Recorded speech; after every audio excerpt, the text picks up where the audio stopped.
Hey folks, H2 coming back at you on the F3 channel. Hey, like many of you today, just finishing up a day on the grind, and maybe I shouldn't call mine a grind because it's really not a grind, but I think you get the idea. It's the J-O-B, and for most of us, we need those in order to provide for our current expenses and also to prepare for the future. And so as I was thinking today about my grind and my job, and maybe even making a switch in jobs, I was thinking about, what goes into making that kind of decision, because it's a significant decision. It's a significant decision that we shouldn't take lightly. So I just like to offer up three things to you if you're thinking about switching jobs. And the first one is considering the net income. So while a new job, so if you are changing jobs for a higher income, you really have to assess what the net income is. And so while the gross income could very well be more, the net income may not necessarily be, and you have to closely assess whether your net income makes the job change worth it. And for instance, if you're moving from one location to the other, you need to know the difference in the cost of living. So many years ago, I lived in Florida, and I got a job offer in Minnesota. And so I was talking that over to one of my colleagues there, and she said, hey, before you accept that offer, you need to compare and contrast the cost of living difference. And the way you do that is to find out what the CPI, which is the Consumer Price Index, is where you are, which was Fort Lauderdale, and what is the CPI in Minnesota, where I was potentially going. And so when I did that comparison, I found out that some things were cheaper and some things were more. But the bottom line is the CPI in Minnesota was about 25% higher. And so I went back to the manager that provided the offer, and countered the offer with a salary taking into account this higher CPI. And and I gave them my reasoning for it, and they accepted it, and I accepted the offer, and all was history. So just keep that in mind, that if you're going from one location to the other, you need to know the difference so that the net income works out for you.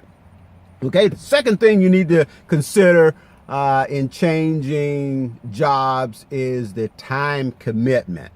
And so you know what it takes for your current job and what effort it takes to get to work, which is your travel and commute.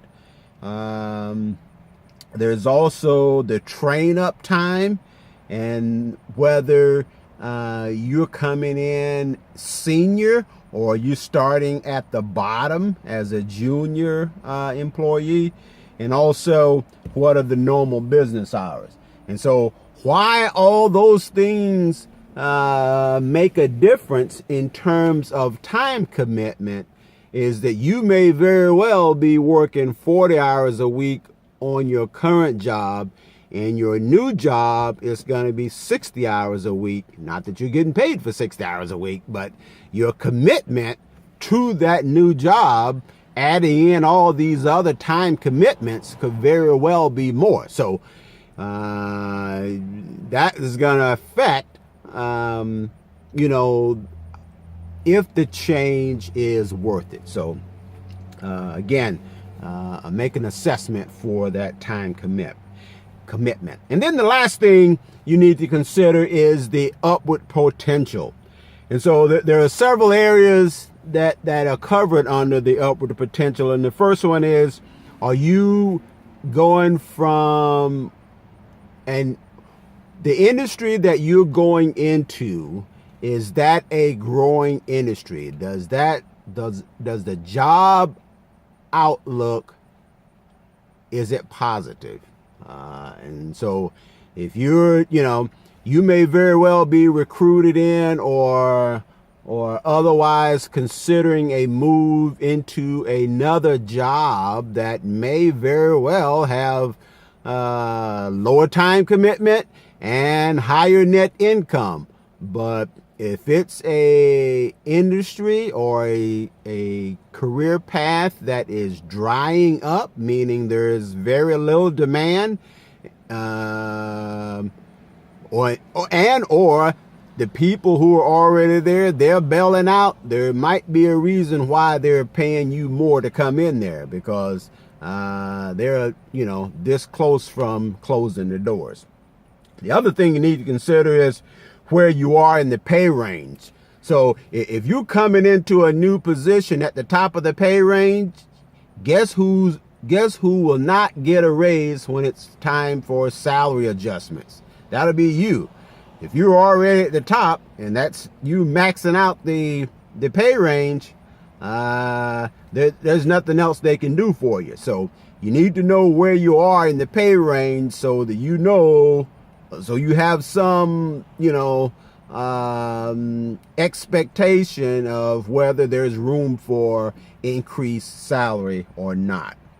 And then the last thing you need to consider in upward potential is this new job gonna allow you to acquire new marketable skills? Okay, so sometimes in order to get to where we want to go, we may have to make a few stops along the way. And so each stop or each job or each, a position and assignment that you take on, there should be some long-term benefit. And that benefit is the marketable skills that you acquire that you can leverage in the next position. Okay, so there you have it, folks. Those are the 3 things you need to consider before changing jobs. And the first one is the net income. Second one is the time commitment. And then the third one is the upward potential. Okay, so for those of you that are out there, good luck to you. H2 signing off. Have a great day.